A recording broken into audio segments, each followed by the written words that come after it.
Hi guys, and welcome back to my channel. Today I want to talk about the best books I've read in 2024 so far. So we're like halfway through the year, and I just want to share with you the books that made the biggest impression on me and the books that I just simply enjoyed the most. Now, this is not a ranking. I will just talk about them in a random order. So the first book on my list is called A Study in Drowning, and let's just take a moment to appreciate how pretty this cover is, because I believe it is the prettiest cover I own. Like, it's just so stunning. In this book we follow Effie. She's an architecture student, but she actually wanted to be a literature student, but women are not admitted to that degree in this world that was created in this book. So she had to settle for architecture. She has like this one author that she considers her favorite, and he actually has died recently. And there is a contest to renovate this late author's manor. So Effie, because she's a huge fan of this author, even though she's only a first-year architecture student, she applies to this contest and she wins. So she gets to go and renovate this manor. It's kind of like far away from where she lives, so she ends up going there. And well, she finds out that the house is like in a very, very decrepit state. Like, it's just falling apart, and I think that really added to the like eerie atmosphere. She also met another student at that manor. He also comes from like a different country that Effie's country is not really on good terms with, and the student's name is Preston. So they don't really trust each other, or they don't really like each other at first, but they will slowly start liking each other and eventually falling for each other. So there is definitely some romance in this book. I really liked the characters of Effie and Preston. They had their flaws, but I think they were really likable, and I really think the admiration and affection that they developed for each other over time was so precious and heartwarming, and I love them together so much. I don't think it was like instant love, but it also was not a slow burn, because you have to take into consideration this is a standalone novel, so everything has to be like wrapped up in this one book, and that includes the romance subplot. So obviously they had to end up falling in love with each other and all of that in this one book. I don't think it was too fast. I thought it was like a reasonable pace, okay? And there's also like a certain a mystery connected with this favorite author of hers, and eventually Preston kind of starts helping her, and they kind of start working together. In general, this book is like a blend of fantasy, mystery, and dark academia. So if you like any of those things, and I personally love all of those things, so a book that combines all of them is like just a perfect read for me. I enjoyed it so much. I thought like the atmosphere was like really eerie and haunting, and maybe it wasn't, especially like the first part of the book wasn't super fast paced. It was rather slow paced, but I wasn't really bored. I was really savoring all the careful descriptions and like the haunting mystery. This book also touched on some important topics such as trauma and anxiety and misogyny, and our main character, she really starts off as like really shy and socially awkward. I think by the end of the book she does become a lot more confident, but I think especially like at first I could relate to her a lot, so that's probably why I liked her so much. But anyway, I just love this book so much. It is definitely one of the best books I've read this year, and I highly recommend you give it a chance.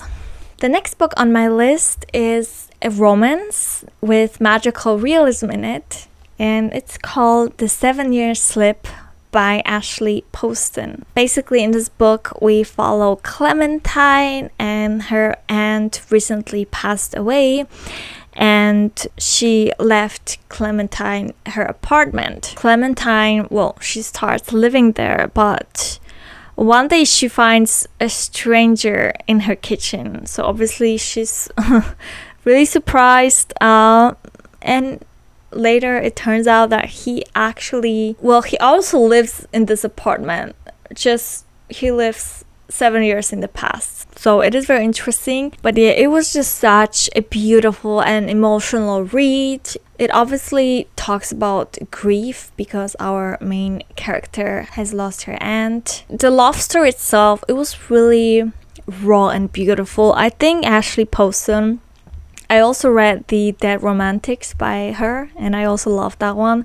I think she has a way of writing about love that just makes me blush and makes me feel butterflies in my stomach, and this book is no exception. So if you want a really good romance with some magical twist in it, then I highly recommend The 7-Year Slip. I also recommend The Dead Romantics because that one was amazing as well. The next book that I really enjoyed was a non-fiction book by none other than Stephen King himself. The book is called On Writing. So in this book, Stephen King shares his a journey as a writer, and how he became one of the best known authors of all time, basically. And he also gives some invaluable advice to aspiring writers. So the reason why I picked up this book is, first of all, I've been really interested in the whole writing process and just what goes on in writers' minds. And also I've been wanting to improve my writing as well. So I picked up this book because, it's Stephen King, and it ended up being such an entertaining read. His writing style is so engaging. No wonder he's such a loved and prolific author. I could really feel that while reading this book. And personal anecdotes just help us to get to know him better as a person. I definitely had fun reading about his life, and I definitely found his advice useful. And just in general, if you're a Stephen King fan, or if you just want to learn more about the craft of writing, I highly recommend you give this book a chance. The next book is a sequel, actually.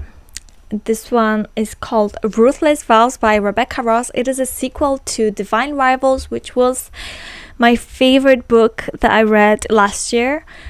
This one, not sure if it's my favorite, but it's one of my favorites. I love it so much. So it's a very emotional read. Actually, at the end of the book, I was bawling my eyes out. I don't think I cry that often while reading, but this book really did make me cry. It is a beautiful love story about two people that just always end up finding their way to each other. I definitely think that compared to Divine Rivals, there is less romance in this book because Iris and Roman are kind of separated for most of the time. But I don't really mind that because I think it just makes whenever they actually are together, it makes it so much more special and sweet. So I don't really mind that at all. This sequel was definitely more focused on the war that is happening between the gods, and we get to see more of the gods, especially Dakar. I think that's how it's pronounced. If it's not, I'm really sorry. But yeah, we get to see more of his, and his presence is both intriguing and terrifying, to be honest. So I think, again, compared to Divine Rivals, it was a little bit slower, especially the first part. But I cannot say that I was really bored. And I think the reason I was not bored is because I love so many characters in this book. Obviously Iris and Roman, but so many secondary characters that just really stole my heart. Atty, Tobias, Marisol, Keegan, Sarah, and Forrest. I was actually pretty skeptical about Forrest after the first book, but I think in this book he grew on me again and just realized that even if what he did was kind of selfish, I just understood that he did it because Iris is like the most important person in his life and he just wanted to protect her. And you can really see like his love for Iris is just so tangible, and I think their relationship is really sweet and heartwarming, like a brother-sister relationship. But yeah, in general, Rebecca Ross's writing is just beautiful and touching, and the atmosphere she creates is just haunting. This book also depicts the brutal reality of war. Even though, it's a fantasy war between gods, it can obviously be applied to any war. It's obviously really devastating. And just in general, I don't think that my review can do this book justice, or like this series justice. It's simply one of the best series I've ever read, and I think I will never stop talking about it. So if you have not read Divine Rivals and the sequel, then what are you still doing here? I think you should go and read it. Okay, this next book, I was unsure whether I should put this in this video, but I think I liked it enough to put it in here. Like, I do think about this book a lot, even though I only gave it 4 stars. And that book is The Reappearance of Rachel Price by Holly Jackson. Holly Jackson is one of my favorite authors of all time, so this was a highly anticipated read of mine. This book talks about Belle, whose mother, Rachel Price, has disappeared when she was a little girl. And Belle was actually found like at the backseat of the car, and Rachel was nowhere to be found. Yeah, and obviously she does not remember what happened because she was very small when all of that took place. Now, many years later, her family has agreed to shoot a documentary about Rachel's disappearance. So now, like the first part of the book is just them shooting the documentary until one day the unthinkable happens and Rachel comes back to life. Now, she is acting kind of dodgy, especially Belle can feel that. For instance, like the story of her disappearance, like it has changed a few times when she was saying it, and just in general she doesn't really trust Rachel, and she just thinks she's hiding something, and she faked her disappearance and all of that. Actually, mystery wise, I think it was an amazing book, and if I were to only rate the mystery, I would definitely give it 5 stars. And that is why I'm still putting this book here, because honestly the mystery was so dark and twisted, and I had so much fun reading it that yeah, I just had to put this book in here. I think Holly Jackson is a genius. Now, the 2 things I didn't like in this book, first of all, Belle. Belle, she was really pretty insufferable main character. She just seemed so like arrogant and just simply annoying, and she was pretty rude to a lot of people. I think the only person she really respected was her dad, but it was like almost to the point that she was putting him on a pedestal, which, you know, I think that's not that great either. I didn't really like Belle, and then there was like this subplot of a romance. I don't even know if you can call it a romance. It was very subtle and very awkward. I think it was pretty unnecessary, and the book would just be really good without it. I don't mind romance in a mystery book, but I just think it was not done very well in this case. There was like no chemistry. It was pretty awkward. So these 2 things made me subtract 1 star.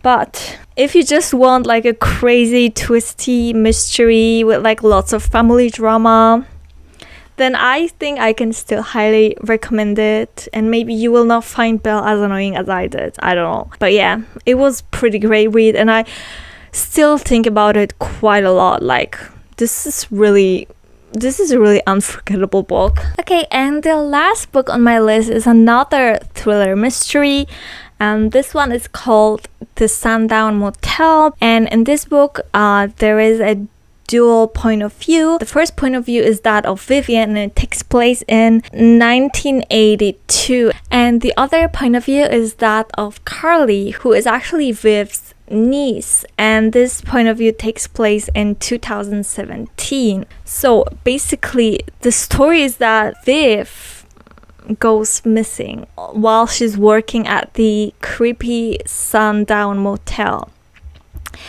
but no one really searched really hard for her.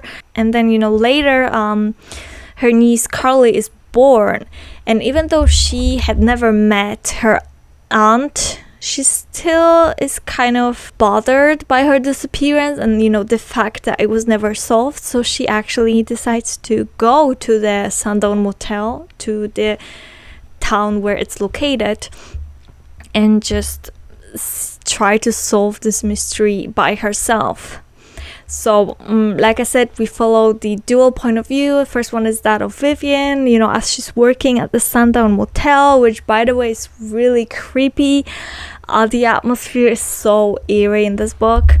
And then we follow the point of view of Carly, who is just trying to find out what had happened to her aunt. This book is like it's like a combination of like really creepy ghost encounters and also murder mysteries. So I think before reading it, I thought it was going to be mainly a book about like ghosts, but I feel like the ghosts were just like a spooky addition, but it was mainly focused on like murder mysteries, because it turned out that two women were murdered around the same time that Viv disappeared. So Carly is like trying to figure out whether these things are connected. I also took a liking to many of the characters, which I think is quite surprising, because I think that rarely happens when I read thrillers. I think the plot twist, okay, it could have been a little more shocking. Like, it was still shocking. Could have been a little more shocking, but like I still enjoyed the entire atmosphere,